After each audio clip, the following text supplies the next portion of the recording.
الحمد لله الحمد لله الذي أنزل على عبده الكتاب ولم يجعل له عوجا والصلاة والسلام على نبي المصطفى وعلى آله وأصحابه صاحب الوعد والوفاء. فقد قال الله تعالى في محكم كتابه: أعوذ بالله من الشيطان الرجيم، بسم الله الرحمن الرحيم، والعصر إن الإنسان لفي حسر إلا الذين آمنوا وعملوا الصالحات وتواصوا بالحق وتواصوا بالصبر. صدق الله العظيم. فيا أيها المسلمون أوصيكم وإياي بالتقوى الله وطاعته لعلكم تفلحون. أما بعد. Hadirin kaum muslimin jamaah salat Jumat rahimakumullah. Puji syukur pada Allah Subhanahu wa taala atas seluruh karunia nikmat yang telah diberikan kepada kita semua. Imam Ibn Al-Qayyim Al-Jauziyah mengatakan, "Lau ruziqal 'abdud dunya bima fiha." Andai ada seorang hamba diberi rezeki oleh Allah seluruh dunia dan seisinya, thumma qala alhamdulillah, kemudian hamba itu berkata alhamdulillah, lakana ilhamullahu lahu bilhamdi akbar minad dunya wa ma fiha. Niscaya karunia Allah dengan dia mengucapkan alhamdulillah itu nilainya lebih besar daripada dunia dan seisinya. Kenapa? Li'anna dunya panin, sebab dunia ini pasti berakhir. Wa thawabul hamdi yabqa ila yaumil akhir. Sementara pahala mengucapkan alhamdulillah kekal hingga yaumil akhir. Alhamdulillah. Salawat dan salam semoga senantiasa terlimpah curahkan kepada baginda Rasulullah sallallahu alaihi wa alihi wasallam, yang seluruh ucapannya benar saat beliau hidup, benar untuk peristiwa yang lalu dan benar pula untuk peristiwa yang akan datang. Sekali waktu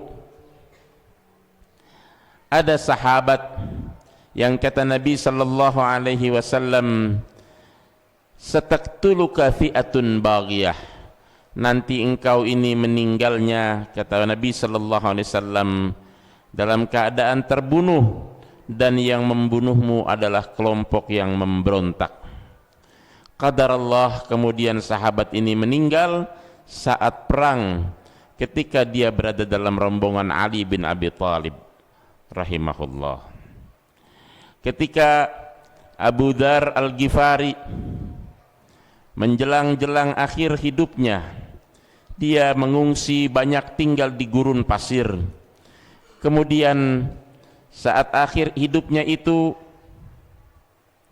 istrinya menangis karena dia merasa tidak ada siapa-siapa kecuali hanya Abu Dzar Al-Ghifari dan istrinya. Lalu Abu Dzar Al-Ghifari mengatakan kepada istrinya, "La tabkina, tidak usah engkau menangis, sebab sekali waktu aku pernah duduk bersama Nabi sallallahu alaihi wasallam, dan ketika duduk itu Nabi sallallahu alaihi wasallam mengatakan akan ada di antara kalian yang meninggalnya fi ardi fulatin, di negeri yang tandus, di padang pasir, dan yang meninggal di padang pasir itu nanti akan dipersaksikan oleh orang-orang yang beriman." Abu Dzar Al-Ghifari menceritakan itu kepada istrinya, dan istrinya masih setengah tidak percaya karena tidak ada orang lain lagi kecuali hanya kita berdua ini. bagaimana bakal dipersaksikan oleh orang-orang yang beriman? Abu Dzar Al-Ghifari meyakinkan sahabat-sahabatku yang lain yang duduk pada saat itu rata-rata meninggal di kota, dan hanya aku atau hanya kita inilah yang berada di padang pasir. Qadarallah, kemudian Abu Dzar Al-Ghifari meninggal. Saat dia meninggal, ternyata ada rombongan jamaah haji yang melewati daerah tandus itu, dan mereka tertegun karena ternyata ini adalah sahabat Nabi yang mulia yang sudah dijanjikan oleh Rasulullah sallallahu alaihi wasallam akan dipersaksikan oleh orang-orang yang beriman. Hadirin kaum muslimin jamaah salat Jumat rahimakumullah. Rasulullah sallallahu alaihi wasallam dalam hadis yang diriwayatkan oleh Abdurrahman bin Auf pernah menyebutkan ada 10 sahabat beliau yang kata Nabi sallallahu alaihi wasallam sudah berada pasti di surga. Ke-10 sahabat itu bila kita telusuri riwayat hidupnya, subhanallah, ternyata 7 diantaranya adalah orang-orang kaya, 7 diantaranya adalah pengusaha, 7 diantaranya adalah dermawan hasil keringatnya sendiri, dan 3 diantaranya orang-orang biasa saja. Mereka adalah antara lain tentu saja Khulafair Rasyidin, Abu Bakar, Umar, Utsman, Ali. Kemudian Abdurrahman ibnu Auf, terkenal sebagai orang kaya.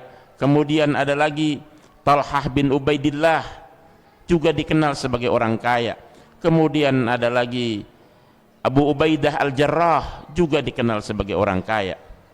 Sahabat-sahabat yang kaya ini dipastikan oleh Nabi sallallahu alaihi wasallam min asyaral mubasyirin bil jannah, di antara 10 sahabat yang pasti masuk surga.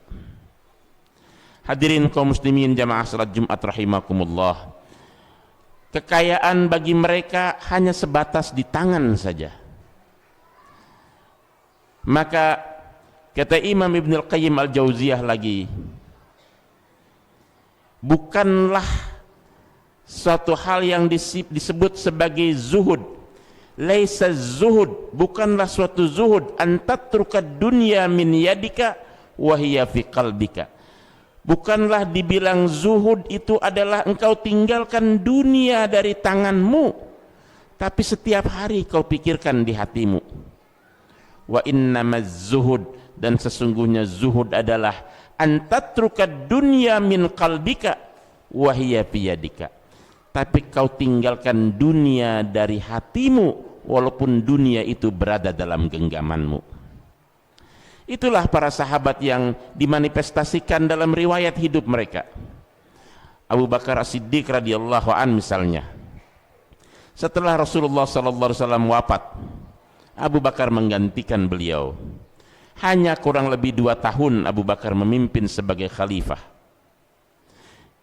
Abu Bakar saat menjadi khalifah diusulkan oleh para sahabat agar meninggalkan perdagangannya, karena selama ini dikenal sebagai pedagang. Lalu Abu Bakar bertanya, kalau aku tinggalkan perdagangan, dari mana aku menghidupi keluargaku?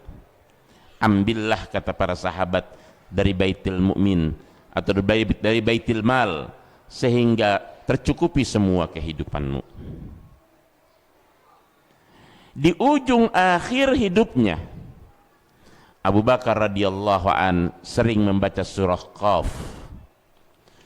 Dalam surah Qaf antara lain ada ayat yang berbunyi a'udzubillahi minasyaitonir rajim wa ja'at sakratul mauti bil haqq dzalika ma kunta minhu tahid, dan datanglah pasti peristiwa sakaratul maut dengan segala kebenarannya.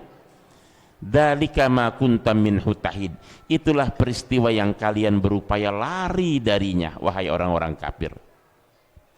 Maka Abu Bakar As-Siddiq berpesan kepada anaknya Aisyah, istri Nabi sallallahu alaihi wasallam. Salah satu pesannya adalah kalau dia meninggal cukup dikafani dengan kain yang melekat dalam tubuhnya. Sehingga Aisyah bertanya, wahai ayah Amirul Mukminin, Khalifatur Nabi sallallahu alaihi wasallam, tidak pantaskah kau memakai kain baru saat dikafankan? Abu Bakar menjawab, mereka yang hidup lebih pantas menggunakan kain baru daripada yang meninggal. Sebab aku hanya memakainya sebentar saja. Setelah itu aku akan masuk ke liang lahat dan akan bertemu dengan amal-amal baikku atau akan bertemu dengan amal-amal burukku. Subhanallah. Hadirin kaum muslimin jamaah salat Jumat rahimakumullah. Demikian halnya dengan Umar bin Khattab radhiyallahu an. Pesan Abu Bakar saat akhir-akhir hidup beliau, kalau aku meninggal nanti penggantiku hanya kemungkinan dua orang. Yang pertama adalah Umar bin Khattab radhiyallahu an atau Abu Ubaidah al-Jarrah. Qadarullah, takdir Allah kemudian berganti kepada Umar bin Khattab radhiyallahu an. Umar bin Khattab radhiyallahu an sekali waktu datang ke rumah sahabat Abu Musa al-Asy'ari, kemudian dia mengucapkan salam, tidak dijawab. Mengucapkan salam lagi, tidak dijawab. Sampai 3 kali dia mengucapkan salam, Abu Musa al-Asy'ari keluar dari rumahnya, kemudian berkata kepada Umar, ya Umar, bukankah Nabi SAW mengajarkan kepada kita, kalau kita bertamu bersalamlah 3 kali, apabila sudah 3 kali tidak bersalam maka kembalilah. Umar bin Khattab menjawab, aku tidak mendengar hadis itu. Lalu Abu Musa al-Asy'ari membawa saksi, sehingga begitu didatangkan saksi, kata Umar, mungkin waktu itu aku sedang sibuk berdagang. Umar adalah juga seorang pedagang, dan pada akhir hidupnya, Allahu Akbar, pada akhir hidupnya salah satu permintaan Umar kepada anaknya Abdullah ibn Umar agar dia diizinkan dimakamkan di samping Nabi, di samping Abu Bakar As-Siddiq. Seorang khalifah Amirul Mukminin minta izin kepada Aisyah kalau bisa dimakamkan di situ, karena itu adalah tanah pribadi Aisyah, rumah Aisyah. Maka begitu Umar radhiyallahu an ditusuk oleh seseorang ketika salat Isya, jatuh dia, pingsan dia, disadarkan oleh orang lain dengan dipangku oleh anaknya Abdullah ibn Umar. Kata Abdullah ibn Umar, ya ayah, aku kabarkan kabar gembira untukmu, Bunda Aisyah sudah mengizinkan kalau engkau meninggal dimakamkan di samping 2 orang yang paling mulia, yaitu Muhammad sallallahu alaihi wasallam dan Abu Bakar As-Siddiq. Maka sampai hari ini di makam itu hanya ada 3 orang, Rasulullah sallallahu alaihi wasallam, Abu Bakar dan Umar bin Khattab radhiyallahu anhu. Hadirin kaum muslimin jamaah salat Jumat yang mulia, kisah-kisah lainnya tentu banyak lagi, namun di tengah kesempitan waktu ini khatib ingin menyampaikan bahwa orang-orang kaya yang berdagang, yang berjuang itu pada ujung-ujung akhir hidupnya tidak pernah lupa dengan kewajiban dan tugasnya, dan senantiasa ingat betapa pentingnya menyambut kematian. Karena apabila sudah sampai ajal dari Allah Subhanahu wa taala, idza jaa ajaluhum la yastakhiruna sa'atan wa la yastaqdimun. Tidak dimajukan dalam 1 detik, juga tidak dimundurkan dalam 1 detik. A'udzu billahi minasyaitonir rajim. Bismillahirrahmanirrahim. Liilafi Quraisyin ilafihim rihlatasy syita'i was-saif falyabudu rabb hadzal bait alladzi at'amahum min ju'in wa amanahum min khauf. Shadaqallahul azim. Fastaghfiruh innahu huwal ghafurur rahim.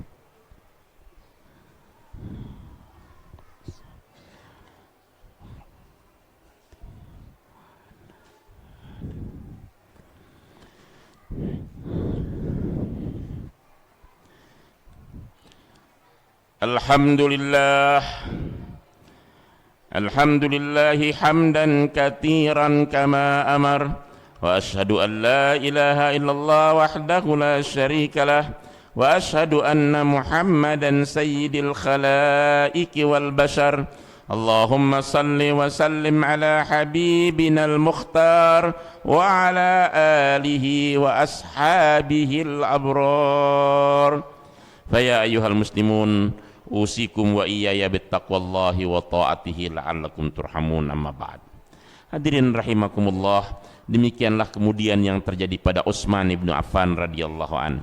Semua tahu bahwa Utsman adalah sahabat yang kaya, bahkan kekayaannya, wakafnya sampai hari ini masih mengalir di kota Madinah. Utsman ibnu Affan radhiyallahu an ketika hari-hari terakhir hidupnya, dia bermimpi bertemu Nabi sallallahu alaihi wasallam. Dalam mimpinya itu, Utsman dipesan oleh Nabi sallallahu alaihi wasallam dengan berkata, "Aftir indana al-lailah." Ya Utsman, buka puasalah engkau bersama kami nanti malam. Maka kemudian pada pagi harinya Utsman puasa. Sebab man ra'ani fil manam, kata Nabi sallallahu alaihi wasallam, barang siapa yang melihat aku dalam mimpinya, faqad ra'ani haqqan, maka sesungguhnya dia telah betul-betul melihat aku. Utsman dengan mimpi itu pagi harinya puasa. Pada saat itu bulan Dzulhijjah. Sebagian besar sahabat Nabi berangkat ke kota Mekah untuk menunaikan ibadah haji, hanya sedikit saja di kota Madinah termasuk Utsman ibnu Affan. Lalu tiba-tiba ada sekelompok orang yang datang dari Mesir yang memberontak terhadap kekhilafahan Utsman dan menusuk Utsman hingga darah bercucuran di seluruh tubuhnya. Hasan ibnu Ali rahimahullah menawarkan kepada Utsman segelas air agar dia berbuka. Ya Utsman, berbuka puasalah engkau. Utsman tidak mau berbuka sebab sudah bermimpi dan dipesan untuk berbuka puasa bersama baginda Nabi sallallahu alaihi wasallam. Hingga Utsman menghembuskan napas terakhirnya. Namun Utsman tidak meminta untuk dimakamkan di samping Umar, di samping Abu Bakar, di samping Rasulullah sallallahu alaihi wasallam. Tidak ada wasiatnya. Sehingga Utsman dimakamkan di Baqi, di belakang Masjid Nabawi. Dan kebetulan ketika itu, karena sebelumnya pemakaman Baqi ini adalah pemakaman umum yang orang-orang Yahudi juga sebelumnya dimakamkan di situ.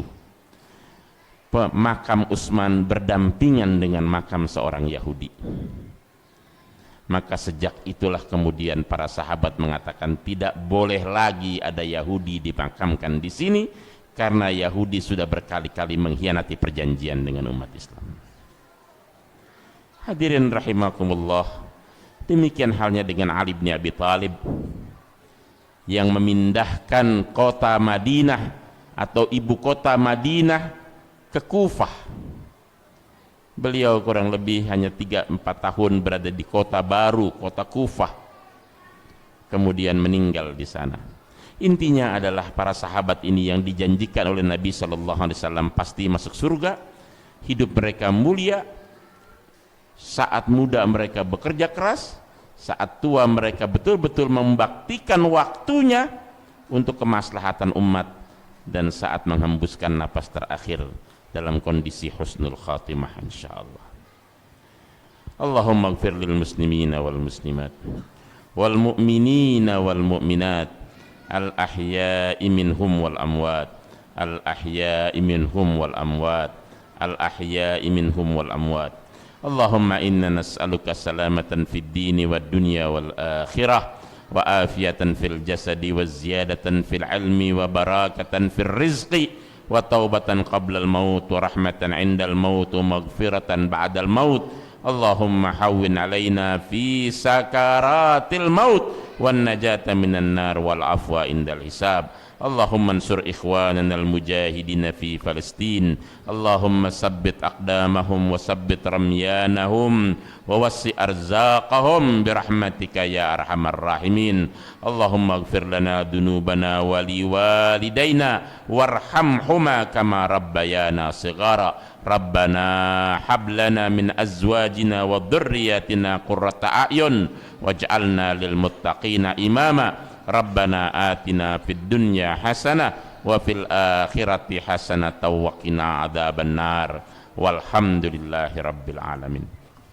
Ibadallah, innallaha ya'muru bil adli wal ihsan wa ita'i dzil qurba wa yanha 'anil fakhsya'i wal munkari wal baghi ya'idukum la'allakum tadhakkarun fadhkurullaha yadhkurkum washkuru 'ala ni'amihi yazidkum wa la dzikrullahi akbar wa aqimis salah.